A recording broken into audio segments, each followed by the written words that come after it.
Ladies and gentlemen, what's going on? My name is Denanu, and I'm the man with black privilege.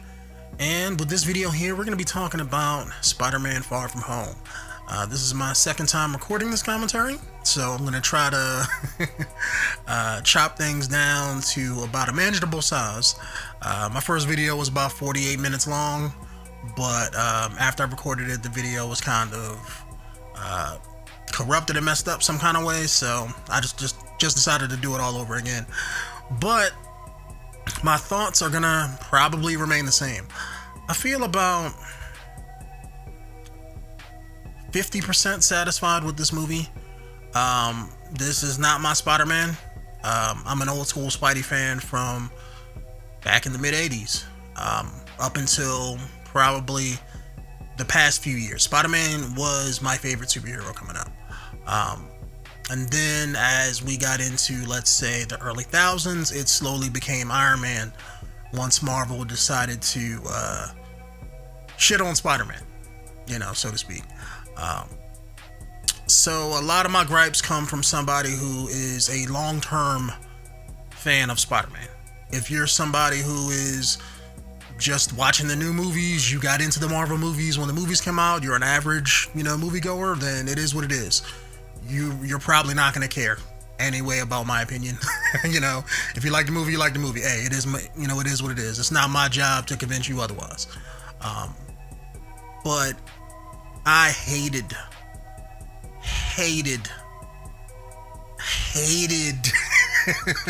like, I want to use a strong word other than hate, but I hated the first half of this movie. This movie was okay in my eyes. The latter part of this movie, I have a couple nitpicks with, but overall, I was fine with it. Mysterio, Nick Fury, the whole ending fight scene and how they decided to do it. I can't say the main plot of the movie, but where they were taking the story once Mysterio got into the picture, really didn't have a problem with. I have a problem with the MacGuffin in the movie, which I'll touch on later, and the whole first half of this movie, the rom-com, high school Peter Parker, fake-ass MJ, all of that bullshit. Hate it with a passion. Felt like I wanted to shoot myself. I can understand why they're doing it. I get it. I'm not retarded. I'm not stupid. It's just a business move by Disney. And the reason why I say it's Disney is because you see it in their other movies too, outside of the Marvel stuff. If it was just Marvel, I would be like, okay, well, maybe it's just Kevin Feige and the people over at, Marvel Studios that's doing all this SJW stuff. But you see it in Star Wars, you see it in, hell, The Little Mermaid now. I'm probably going to make a video talking about that. They're not really doing it with, because I think they got Mulan coming out too, but I don't know if that's, I haven't seen the trailer on that, so I don't know. But I seen an Asian chick on the front, so I'm guessing, I'm guessing that's going to be okay. But not feeling none of the SJW stuff with the multicultural young people cast that they've casted in this new version of Spider-Man. Not a fan at all. Not a fan of MJ, not a fan of dark-skinned Flash Thompson, not a fan of anytime any kind of movie company, in my eyes, race swaps a character, for better or for worse, I'm not a fan of that. With me being black, I have a huge amount of pride in my blackness, in myself. Obviously, that's part of the channel name, aka the man with black privilege. But I don't like handouts.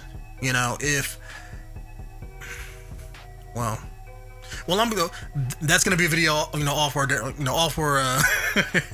another day, because I can jump into representation and all of that. So I'm not gonna do that in the Spider-Man video. But if you guys want to see that, let me know. I have no problem speaking my opinion on that. But back to Spider-Man. The whole plot of the movie pretty much centered around, I guess, Peter Parker and Mysterio dealing with these elementals and basically trying to stop them before they somehow destroy the world.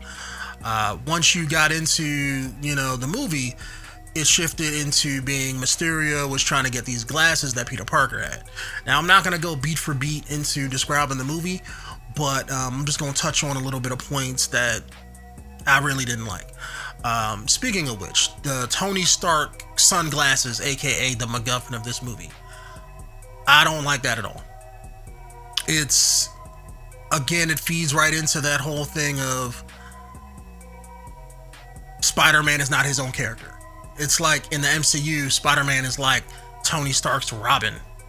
He feels like his ward, his sidekick. Hell, they even, Doctor Strange even said as much as in Infinity War. But it's one of those things where it's like, I hate that. Because as an old school Spider-Man fan, Spider-Man, out of any of the Marvel superheroes, was a standalone character. Yeah, he may have joined the Fantastic Four. He may have, or tried to join them. He may have joined the Avengers, technically, off and on. But for the most part, he was his own character. He didn't need to get help from Tony Stark to beat his bad guys. He didn't need to get a suit made for him every time he fought a new bad guy.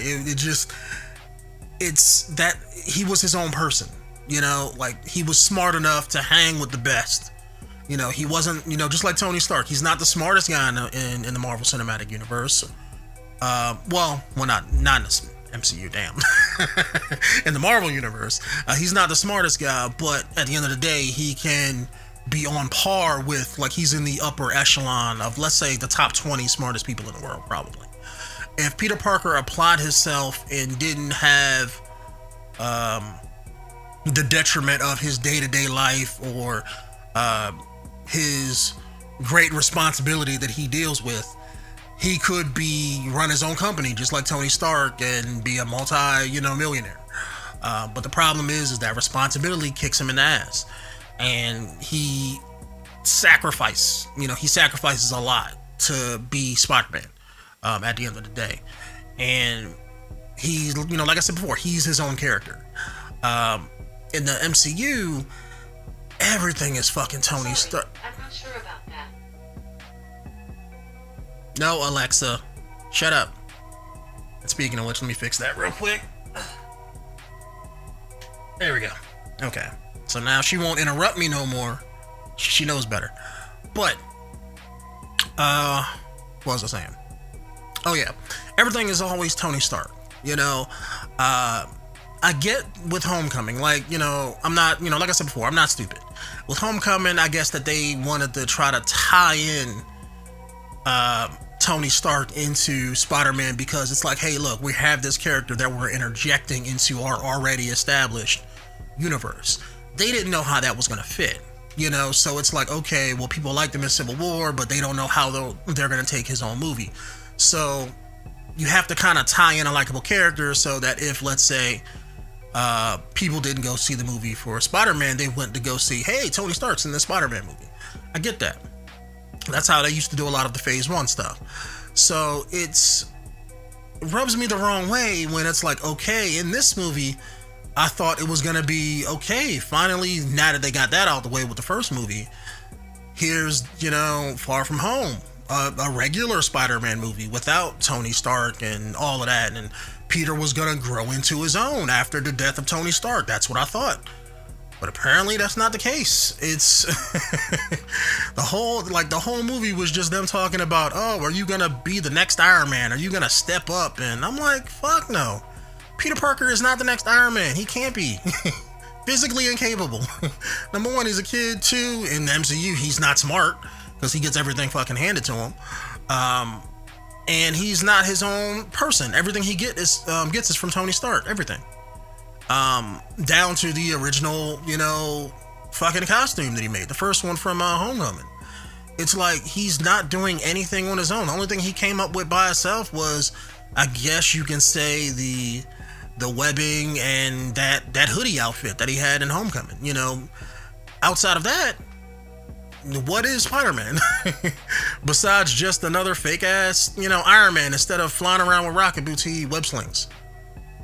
And hell, he doesn't even do that half the time. He glides everywhere. So it's like, it's these newer Spider-Man movies kind of rub me the wrong way. And in this new one, like I said, the whole MacGuffin or the whole plot of this movie centered around these pair of sunglasses that Tony Stark supposedly left Peter Parker that could basically control a satellite system that could summon drones and missiles and all of this shit that you should not be giving a 16-year-old, essentially. And I'm just not sure why they decided to make the movie about that. I mean, I get it. Mysterio as a bad guy, you kind of have to make him fit in. If that's the bad guy you chose, then you have to kind of make him, well, technically they should have made the movie script and then thought of what bad guy they wanted to put in there, but they kind of have to figure all that out. And instead of just making Mysterio and Spider-Man stand on their own and have personal stakes with each other throughout the movie, kind of like how the comic book does it, they just made him a disgruntled employee of Tony Stark, working with all of the other disgruntled employees of Tony Stark, trying to steal technology that's from Tony Stark to control the drones that Tony Stark made. And it's just like, when did this become an Iron Man? Because before I wanted to go see Spider-Man. But outside of that, it's just the whole plot kind of centers around these elementals, which they think are real at first, but then they find out that they're not real. Mysterio and the guy from Iron Man 1, the Tony Stark built this in a cave guy, the guy who was getting yelled at, that guy kind of made this tech that makes these holograms, essentially, and I can't really call them illusions because they're not, they're just fucking holograms. And they're using this drone system to kind of make people believe that these holograms are real. Now, one thing that kind of bugs me about that, one thing that and I could say this is a nitpick, but the drones that they've shown in the movie, they could fly around, Mysterio can control them and stuff like that, and they would shoot bullets and stuff to damage things, to make it seem like it's the illusion, or that it's the elementals that's going around breaking stuff. So let's say, like, if the elemental was a big Will Smith genie, essentially, if he would punch a building, the building wouldn't be broken because, like I said before, they're just holograms. They're not real. But they needed to have the destruction in there to make people believe that it was real. So you have drones that's destroying the environment or shooting it with bullets and stuff like that to make it seem like, oh, this illusion just punched this building when really it didn't. That kind of bugged me because it's one of those things where it's like they only showed the drones blowing up stuff and shooting stuff with bullets, whereas you can definitely, what do they call that? Do ballistic tests and stuff to find out if this was destroyed by bullets or not. That's a thing in real life. Something that they should have did with Superman and Batman v Superman, but they didn't. Maybe this was the same people in the military, worked, maybe they're part of S.H.I.E.L.D. in this movie. Who knows? But apparently nobody ever ran those ballistic tests. So everybody just assumes that, hey, here's these elementals that's going around destroying everything. Doesn't really make a whole lot of sense when you think about it. And I guess it's a more lighthearted movie than Homecoming was. Homecoming I liked a hell of a lot more than this movie. Besides all of the SJW high school kids and stuff like that, it's definitely a lighter fare. I don't know if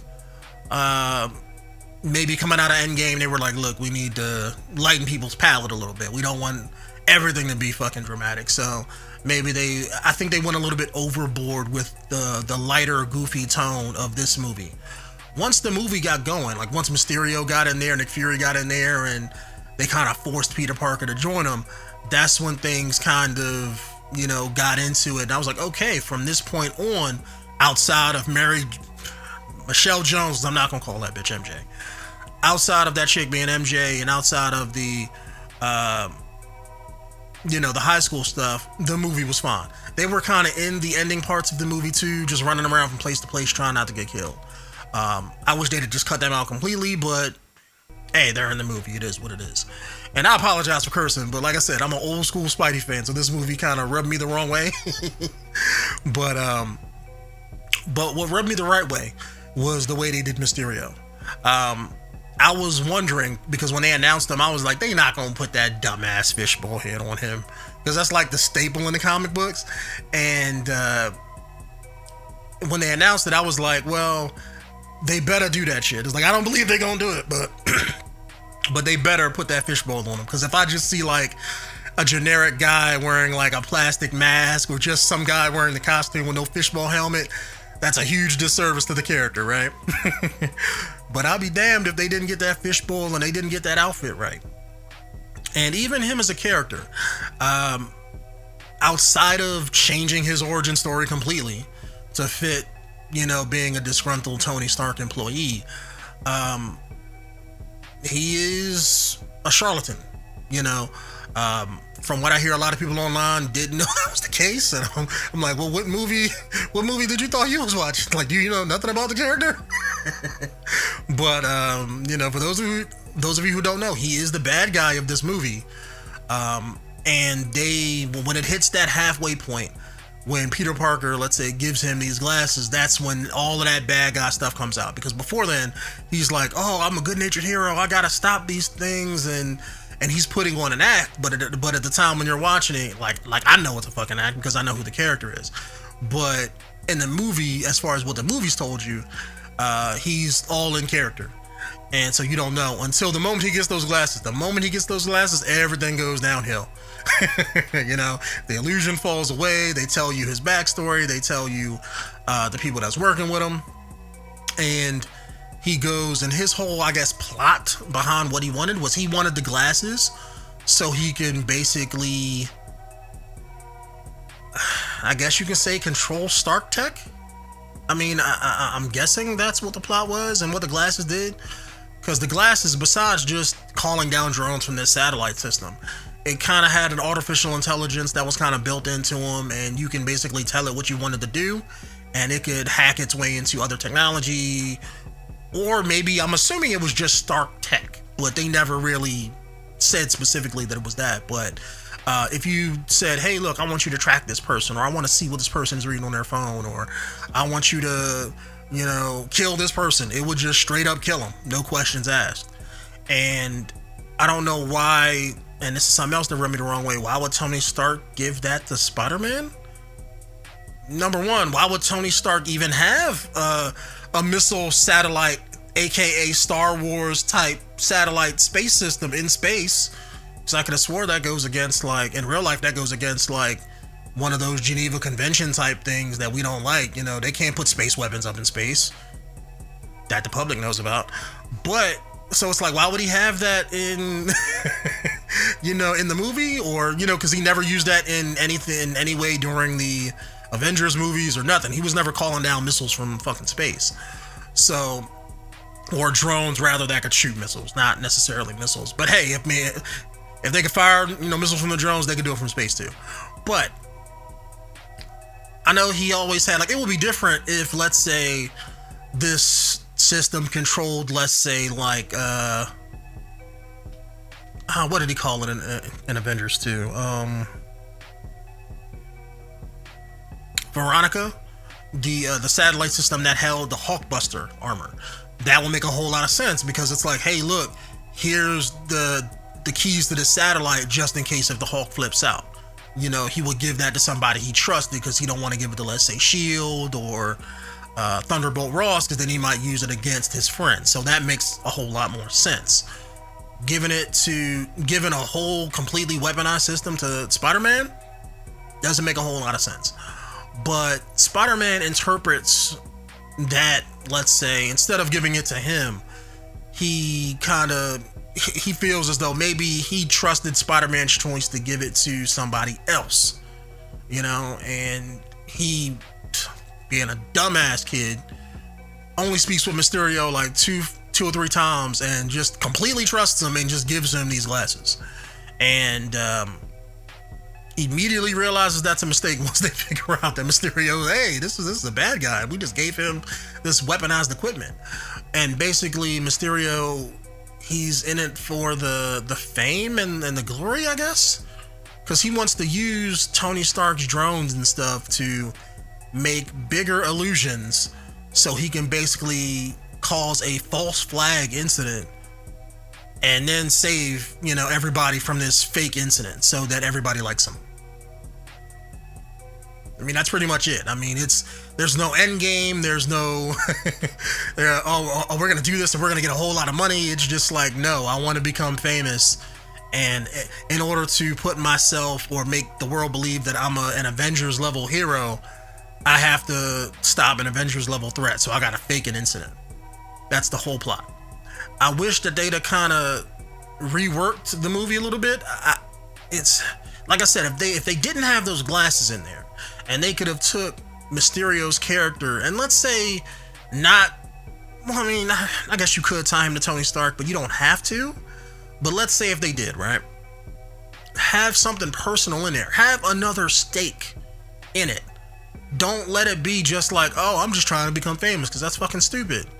It makes no sense to me why him and these other group, there was like 30 some people that worked for him, that they all hated Tony Stark and they wanted to help this one guy become famous.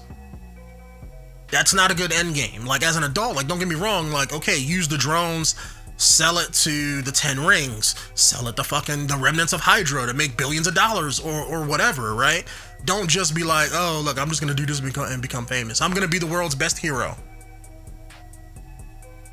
So the moment something really does pop off, and let's say another Thanos comes down from space, let's say Galactus come down from space, what's he gonna do? Oh, I'm gonna make Galactus believe a giant thing is trying to fuck with him when it's really not there. Again, by him being like a popular hero, that doesn't mean anything. He's not getting money for being a hero. You know what I'm saying? There's no end game to it. It's just becoming famous, but then when something really comes across, you can't do anything because you don't have powers. See what I'm saying? Doesn't make a whole lot of sense. Now, if let's say using these glasses, he can somehow get the Iron Man armor tech to build his own suit, that way he can fly around and do some of the stuff that Iron Man can do, or somehow, make his illusions real, let's say make hard light constructs, like since Tony Stark was able to do it. I remember in Infinity War, in Endgame, when he held up his arm and had like a little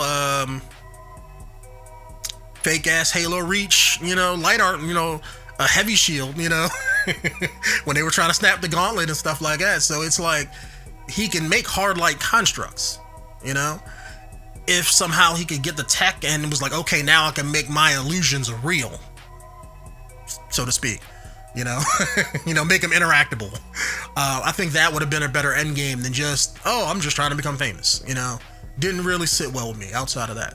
But the ending fight between Spider-Man and I guess these illusions was done very well. That was pulled right out of a comic book. The only way that they can make that work, though, is throughout the movie, and there's something else that bugged me, is they established that Spider-Man's spider sense is no longer working, and I thought that was kind of weird, because I guess they say, oh, he's grieving from Tony Stark and this hit him so hard. Well, they didn't actually say it, but this is just what I assume, because they never explain it. It's just at the beginning of the movie, Aunt May throws a banana at him, it hits him in the face or the chest, and she's like, oh, you don't have your Peter tingles anymore. And at the end of the movie, he just kind of, hey, I need to get my my spider sense back, and bam, he has it. So it's like a bullshit plot element, in the story. So he gets it back, and then he wins and beats up Mysterio and kind of fights his way through the illusion, so to speak. But it's just weird, because it's like they never fully explain his spider sense. Even in Homecoming, it's like he just didn't have it. They only showed it a couple times. I think it was in Infinity War and in Civil War, that things where you kind of assumed that he had his spider sense, but they never actually told you that he had it. You just kind of seen him do certain things.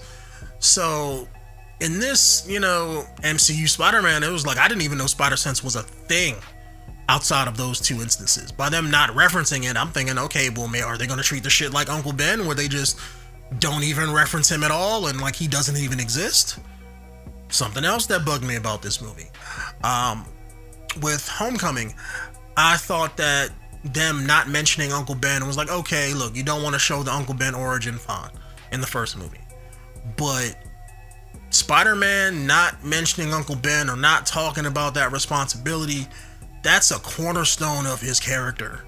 You have to show him doing that. Like, everything goes back to that Uncle Ben moment. That Uncle Ben moment and that Gwen Stacy moment. They can't go back to Gwen Stacy because they didn't really do that. So, but Uncle Ben, they have to mention that Uncle Ben moment. It's like Uncle Ben never even died. Like, Uncle Ben just doesn't exist. Like, he was married with Aunt May and they divorced and you never saw him again.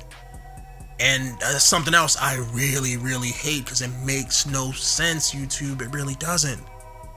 It's like, that's why I feel like this is not my Spider-Man. Like, I don't know who Spider-Man this is. Is this like for like the young kids who don't know any better? But if you've watched any form of Spider-Man before, if you read the comic books, seen the cartoons, seen any version of Spider-Man in entertainment medium, they mention that Uncle Ben. You know, like, sure, in this movie they showed his suitcase, but that's not the same. They had a moment where I thought they were gonna do it, where Spider-Man basically breaks down himself to Happy Hogan, and I thought they were gonna go back to that Uncle Ben moment, but no, it's right back to Tony Stark. It's like, come on.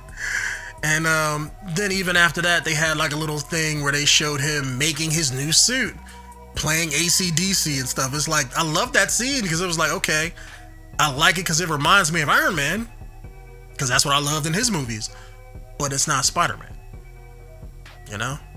And that's my main crux with the movie, is just that the movie doesn't feel like Spider-Man. He still feels like he's Iron Man Jr., Iron Boy, with different powers.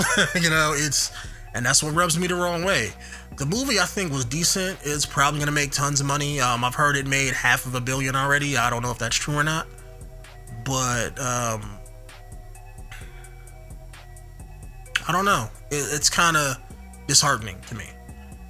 Maybe I had my hopes set too high. Maybe I thought they were going to go in another direction to make Spider-Man his own character. But maybe I can't see them not doing it for the sake of, well, we want to tell this story with Spider-Man. We want to make sure that we do this type of Spider-Man, because that to me doesn't make a whole lot of sense, because by them tying him into the MCU, they can do anything they want with Spider-Man and people will like his character. Even if you had shown Uncle Ben dying again in Homecoming, nobody would have cared, because Homecoming was a decent movie. You know, everybody liked their take on Spider-Man. You know, so no matter what they did, people were gonna like it regardless. That's why they can put out bullshit like Captain Marvel and still get like $1 billion. Same difference. That movie was mediocre, you know, in my eyes, but movie still like made $1 billion, I think, or close to it. You know, so they can do anything they want because they have the track record of Marvel behind their brand, and they don't have to make Spider-Man be all up Tony Stark's butt every damn time. But I don't know. The only thing I could think of, you know, the only other reasoning I could come across to that is like, well, maybe they don't own the movie rights to Spider-Man. Once that contract lapses with Sony, they can't put Spider-Man in any more movies unless they renegotiate that contract. So maybe they don't want to fully invest in Spider-Man to build up his character like they would, let's say, Tony Stark, Captain America, or any of the other, you know, major Avengers and everything. Maybe they don't want to put that time and effort in. I don't know who's making the movie either, because it could be, I don't know if Marvel's making the movies, and then I'm pretty sure they're not just making the movies, eating that cost, and then Sony's just taking all the profits. I'm pretty sure that's not how it works either. Maybe they probably share the rights, but maybe I don't know who is footing the bill to make that movie. I don't know if it's Marvel or if it's Sony or if it's a joint effort type thing. But why would they put all the money and their effort into making somebody else a good movie? If you guys understand what I'm saying. it doesn't make a whole lot of sense to do that. Technically, Spider-Man is still with Sony, so technically their competition.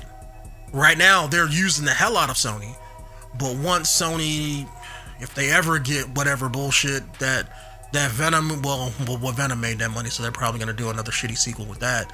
But they got like Morbius and a few other movies lined up. Once they establish those other movies, if they're successful, why would they continue having Marvel or continue having Spider-Man be with Marvel? Doesn't make a whole lot of sense. So if that's the case, why would they put all of their effort into building up Spider-Man? Doesn't make a whole lot of sense.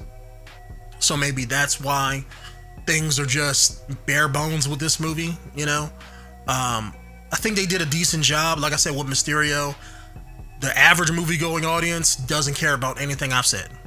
They're just gonna go see it, they're gonna have fun, kids are gonna probably love it. It's just gonna be one of those things where the only people that may dislike it, and I'm judging from a few people online that I watch, they all think the same. It's just, if you're an old school Spider-Man fan, this is not your Spider-Man. You know, hashtag not my Spidey.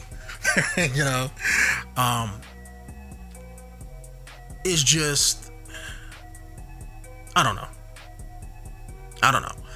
As a fan of the source material, I don't ever look at something and be like, oh, it has to be just like the comic book. I think you can change things here and there. Like I said in the beginning of the video, I don't like when they whitewash or blackwash, you know, characters, but you can change things here and there around the character, you know. But Marvel, for the most part, has done a good job with keeping the core character the character, you know, no matter what they change. Like, a lot of the MCU is basically the Marvel 616 universe with an ultimate Marvel universe coat of paint. That's exactly what it is. That's why Captain America is the way he is. Iron Man is, for the most part, a 616. But they pick things from both universes and kind of mash it up into their own storylines to make things fit. And with Spider-Man, it's like he's the one character that I would say you can't do that with. Because if you watch this movie and know about Spider-Man at all, Spider-Man is not Spider-Man at all, except in name only. You know, except the fact that he's in name only, he has the same powers, he swings around on webs. That's about it. If you look at this, I would say outside of the newest shitty Spider-Man cartoon that they came out with, the one where it's like incredibly kid-friendly, that one. This version of Spider-Man is, nobody knows, you know, like, if not nobody knows who he is, but if you're a fan of him, he's not recognizable. Without those Uncle Ben moments, without those responsibility moments, without those character-driven moments, because a lot of Spider-Man's villains, they're like Batman, where Batman's villains, a lot of them have personal ties with either him or some person around him. Like the Joker, heavily invested part of Batman. Spider-Man has the Green Goblin, heavily invested towards him. His thing with Dr. Octopus, he was the first one to, you know, challenge Spider-Man when he had his powers, and Spider-Man beat him in a very particular kind of way. Ended up killing a man when he did it. That hit him hard. When Gwen Stacy died with the Green Goblin, that hit him hard. So a lot of Spider-Man's villains had personal ties to him. So when I look at Mysterio in this, granted, Mysterio didn't have a personal tie with Spider-Man in the comic books, but Mysterio was like a shitty guy who basically used his knowledge to build his tech to basically try to get money and to get fame from people to further his criminal schemes, so to speak. It was less about the fame, more about the money with him and the notoriety. You know, he felt that in interacting with Spider-Man, he didn't get what he deserved, so I feel like I'm going to do this to get it. That's what, you know, Mysterio was about. And in this movie, that just wasn't the case. It was more just about along the lines of, I want to get back at Tony Stark and I want to become famous. And that don't got anything to do with Spider-Man. You know, it's like, I know I keep referencing that, but it's like, just don't nothing feel like Spider-Man in this movie. And that's what rubs me the wrong way. That's why I say it's about, you know, a good 50-50. I liked the second half with what I saw action-wise, with the fight scenes and stuff like that. But the first half with the characters, the high school bullshit, any of that, hated it with a passion. Like I said, young people are probably gonna like it no matter what. Movie-going audiences are probably gonna like it no matter what. But old heads like myself, we're gonna have a few gripes, and even probably heavily dislike it because of it. But anyways, fellas, that's just my opinion on the new Spider-Man Far From Home. We're about 35 minutes in, so I can't make a short commentary to save my fucking life. But let me know if you guys want me to talk about any other movies, that come out, or any other topics. I'm probably going to do another commentary video talking about the Ariel situation with the blackwashing of her character.